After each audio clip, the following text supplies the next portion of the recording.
If you're traveling to Europe for the first time, it can be a little bit daunting with all the bits and pieces and the various rules and regulations that you need to follow and you need to take with you.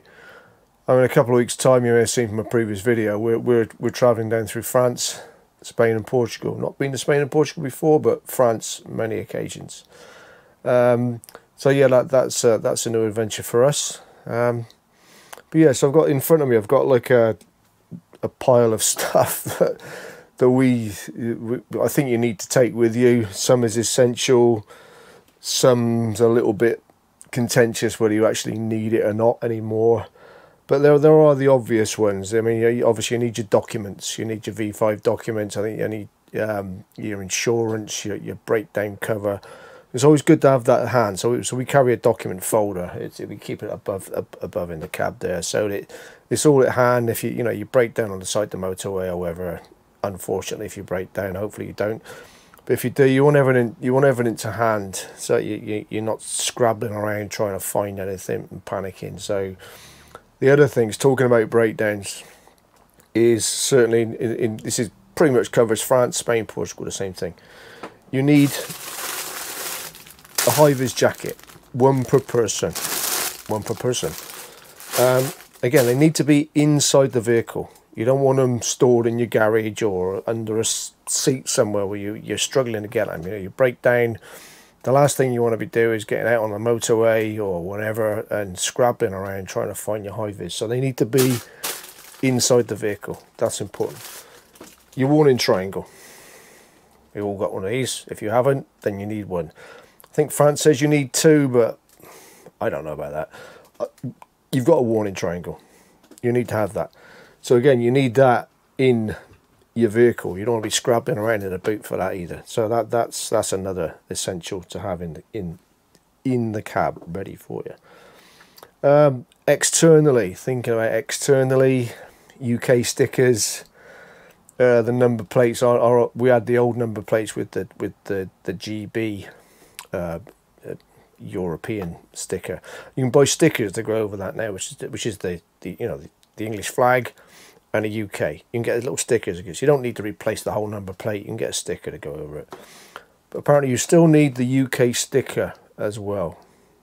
For a few quid, put the sticker on. You're covered then. Other stickers we have. I mean, I can't see it from here, but we've got a Crit Air sticker, which is the low emission zone. This is for France, Crit Air. Now, I've seen people sort of whinging about it, saying, "Oh no, don't bother." But it's easy to get, easy online application. I think the last time I looked, certainly we bought it last year, it was less than £6. It took a week to come, easy registration, less than £6 including postage, and it's done. I think it's sort of around Rouen and places like that. People say, "Oh, don't drive through Rouen," but for £6 for the sticker, easy online application. Just get the Crit Air sticker.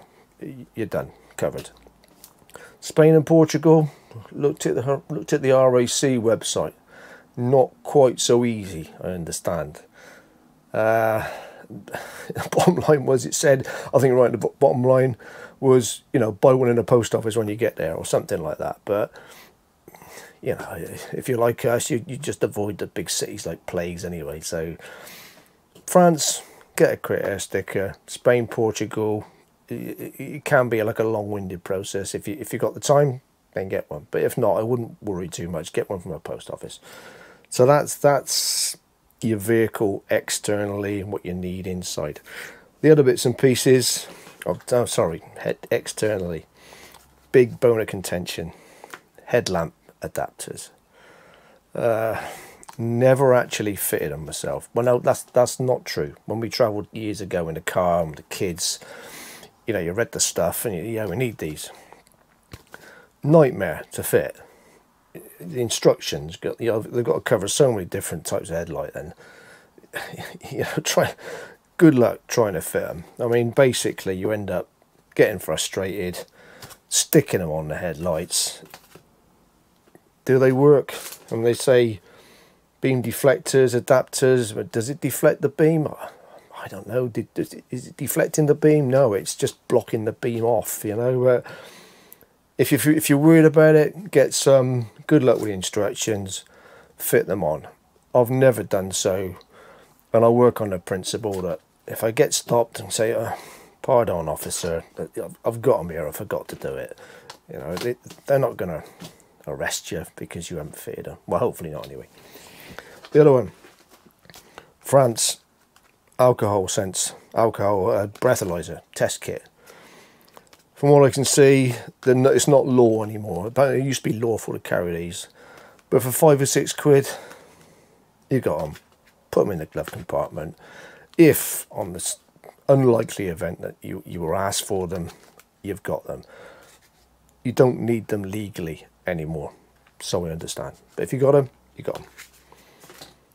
Bulbs, spare bulbs, indicator bulbs, headlight bulbs, various stuff like that. Fuses for your motorhome, selection of fuses, always good to have. Obviously, you may already have this stuff, so but keep it anyway. Books wise, yeah. So we've we've got all the airs, France, North and South, good books to have, and we've got all the airs now for Spain and Portugal as well. So my name's Andrew, and if you're new to my channel, then please consider hitting the subscribe button below. Also, if I've missed anything, which I probably have, then let me know in the comments section. Also, if you like this video, hit the like button. It does help my channel grow. And yeah, so safe travels. If you're off abroad this year, then safe travels, and hopefully this has been helpful to you. So see you next time.